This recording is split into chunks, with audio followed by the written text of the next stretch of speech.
Good morning students. आज हम chapter start करेंगे 13 magnetic effects of electric current. ठीक है, इलेक्ट्रिक करंट का मैग्नेटिक इफेक्ट क्या होता है। What is magnet? मैग्नेट क्या होता है? मैग्नेट इज़ अ सब्सटेंस और material which attracts magnetic substances like iron, निकल एट्सेट्रा। ठीक है, मैग्नेट वो सब्सटेंस है जो मैग्नेटिक सब्सटेंसेज को अपनी तरफ अट्रैक्ट करता है। मीन्स जो सब्सटेंस आयरन, निकल और कोबाल्ट से बना होता है वो उनको अपनी तरफ अट्रैक्ट करते हैं। Second thing, two poles of a magnet. Two poles होते हैं मैग्नेट को। अगर हम किसी भी मैग्नेट को देखें, जैसे सपोज करो मैंने ये मैग्नेट रखे हैं, तो इनके दो पोल्स होते हैं, वन एक इस साइड वाला और एक इस साइड वाला, जिनको हम नॉर्थ और साउथ का नाम देते हैं। ठीक है, तो जो दो पोल्स होते हैं उनको हम कभी भी सेपरेट नहीं कर सकते। अगर हम उनके बहुत छोटे छोटे टुकड़े करते जाएंगे तो हर पीस का एक नॉर्थ पोल होगा और एक साउथ पोल होगा। ठीक है, लाइक पोल्स, जो सिमिलर पोल्स होते हैं वो एक दूसरे को रिपेल करते हैं, एक दूसरे को अपने से दूसरी तरफ धकाते हैं।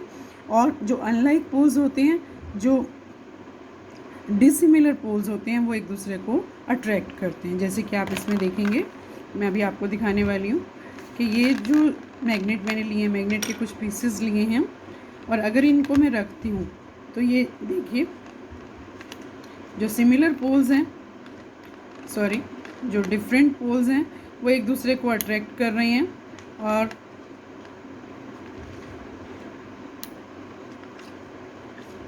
जो डिफरेंट पोल्स हैं वो एक दूसरे को रिपेल कर रहे हैं। ठीक है, आप देख सकते हो ये रिपेल कर रहे हैं एक दूसरे से दूर जा रहे हैं, और अगर डिसिमिलर पोल्स हैं तो वो एक दूसरे को अट्रैक्ट कर रहे हैं। ठीक है, if a magnetic needle is suspended, अगर हम किसी मैग्नेटिक नीडल को सस्पेंड करते हैं, कि मैग्नेटिक कंपास में जो मैग्नेटिक नीडल होती है उसको अगर हम सस्पेंड करते हैं, फ्रीली सस्पेंड कर दें, उसके ऊपर हम कोई इन्फ्लुएंस ना दें, तो it always rest in north and south direction. ये हमेशा नॉर्थ और साउथ डायरेक्शन में रेस्ट करती है। ठीक है, नेक्स्ट टॉपिक जो हमने करना है that is magnetic field and field lines. Magnetic field क्या होता है? मैग्नेटिक फील्ड मीन्स जो इस मैग्नेट के चारों तरफ जो भी हम मैग्नेटिक इन्फ्लुएंस फील करते हैं, that is called the magnetic field. अगर जैसे सपोज करो इसको हमने रखा है मैग्नेट को इस तरह से, इस डायग्राम में आप लोग देखेंगे, सपोज करो ये हमने मैग्नेट रखा है, तो इसके चारों तरफ जो भी आपको ये नज़र आ रहा है, लाइंस नज़र आ रही हैं, that is called the lines नहीं, सॉरी, इस तरह से हम देखेंगे कि इसके चारों तरफ जितना भी आपको मैग्नेटिज्म, जो भी चीज़ इसकी तरफ अट्रैक्ट होती हुई नज़र आएगी, उस सारे फील्ड को हम मैग्नेटिक फील्ड कहेंगे। और जो ये लाइंस हैं जो एक पोल से दूसरी पोल की तरफ जा रही हैं, these are called the magnetic field lines. इनको हम मैग्नेटिक फील्ड लाइंस कहते हैं। ठीक है, मैग्नेटिक फील्ड क्या होता है? The region around a magnet in which the force और influence of a magnet can be detected. एक ऐसा पार्ट जो रीज़न है, जैसे सपोज करो ये मैंने आपको बताया, इसके चारों तरफ का जो रीज़न है that is the magnetic field. ठीक है, direction of magnetic field at a point, जो मैग्नेटिक फील्ड की डायरेक्शन है किसी एक पॉइंट पे, is the direction in which the north pole of a compass needle points. और जो डायरेक्शन होती है मैग्नेटिक फील्ड की, वो उस तरह से डिसाइड की जाती है कि जिस डायरेक्शन में कंपास नीडल का नॉर्थ पोल डायरेक्ट हो रहा है उसको हम उसकी डायरेक्शन कहेंगे।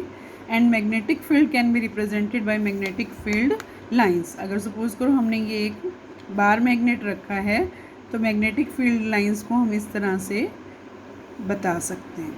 ठीक है, और जो एरो का निशान होता है वो हमें ये बताता है कि मैग्नेटिक फील्ड को कौन सी डायरेक्शन से कौन सी डायरेक्शन में जा रहा है। सपोज करो ये साउथ है और ये नॉर्थ है, तो हमेशा जो है लाइंस है, मैग्नेटिक फील्ड की लाइंस हैं, वो इस तरह से इसकी तरफ जाती है, नॉर्थ से हमेशा साउथ की तरफ जाती है। ठीक है, समझ में आ गया? आउटसाइड द मैग्नेट जो है इस तरह से जाती हैं, और इनसाइड द मैग्नेट हम देखें तो ये साउथ से अंदर की तरफ एंटर करती हैं, और नॉर्थ से हमें ये बाहर की तरफ निकलती हुई नज़र आती है। ठीक है, ये आप इस डायग्राम में अच्छे से देख सकते हो कि जो आउटसाइड द मैग्नेट है वो हमें साउथ और नॉर्थ, ही हमने इस तरह से लिखा है, यहाँ पे साउथ है, यहाँ पे नॉर्थ है, और नॉर्थ से साउथ की तरफ आती हुई नज़र आ रही है। और इनसाइड द मैग्नेट देखें तो इस साउथ से अंदर की तरफ जा रही है और नॉर्थ से बाहर की तरफ जा रही है। इस तरह से ये क्लोज्ड पाथ बना देती है। ठीक है, the relative strength of the magnetic field is shown by the degree of closeness of the field lines. जितनी ज़्यादा स्ट्रेंथ है, कितनी स्ट्रेंथ है मैग्नेटिक फील्ड की, उसको हम उसकी लाइंस के थ्रू शो कर सकते हैं। The field is stronger, the field lines are more crowded. अगर फील्ड बहुत स्ट्रॉन्ग है, मीन्स मैग्नेट बहुत स्ट्रेंथ का लिया हुआ हमने, तो ये जो फील्ड लाइंस है वो बहुत पास पास होंगी। जैसे हमने अभी अभी इसमें देखा, तो ये लाइंस बहुत ज़्यादा पास पास होंगी। और अगर मैग्नेटिक फील्ड वीकर है, तो ये मैग्नेटिक जो लाइंस हैं, ये फील्ड लाइंस जो है ये बहुत दूर दूर होंगी। No two magnetic field lines can intersect any point. जो ये मैग्नेटिक लाइंस हैं, ये एक दूसरे को कहीं पे भी काट नहीं सकती, एक दूसरे को इंटरसेक्ट नहीं करेंगी। अपना पूरा इनका एक बनेगा, सर्कल बनेगा, ठीक है। इफ़ दे डू सो, अगर वो ऐसा करती हैं, तो यहाँ पे there will be two possible directions of magnetic field. इसका मतलब है कि यहाँ पे दो पॉसिबल डायरेक्शंस हैं at the point of intersection which is not possible, जो कि पॉसिबल नहीं है। अगर वो इंटरसेक्ट कर रही है तो ये होता है कि टू पॉसिबल डायरेक्शंस हो मैग्नेटिक फील्ड की, लेकिन जनरली जो कि पॉसिबल नहीं है, ठीक है।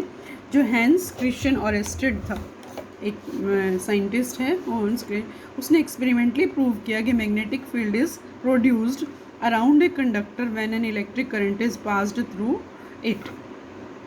उसने ये एक्सपेरिमेंटली बताया कि एक कंडक्टर क्या होता है, जो करंट कैरिंग मटेरियल होता है, जिसके अंदर से करंट पास हो सकता है। अगर उसके चारों तरफ, उसमें से कोई करंट पास हो रहा है, तो उसके चारों तरफ एक मैग्नेटिक फील्ड बन जाता है, ठीक है।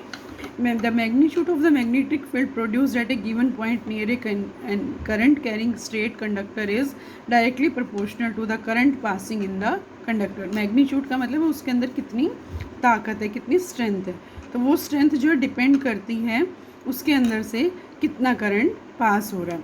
मोर करंट पास होगा तो मोर मैग्नीट्यूड होगा, जितना ज़्यादा करंट होगा मैग्नीट्यूड भी उतना ही ज़्यादा होगा। And more over magnetic field decreases, और दूसरी बात कि मैग्नेटिक फील्ड डिक्रीज हो जाता है, कम हो जाता है as the distance of the point from which the conducting wire increase. और जैसे जैसे वो कंडक्टिंग वायर का डिस्टेंस बढ़ता जाएगा, मैग्नेटिक फील्ड कम होता जाएगा। मीन्स जैसे जैसे वो करंट कैरिंग कंडक्टर वायर दूर होती जाएगी, तो मैग्नेटिक फील्ड भी जो है कम होना शुरू हो जाएगा। मीन्स इसके इन्वर्सली प्रोपोर्शनल है और इसके डायरेक्टली प्रोपोर्शनल। आज के लिए इतना ही, बाकी का टॉपिक हम कल करेंगे।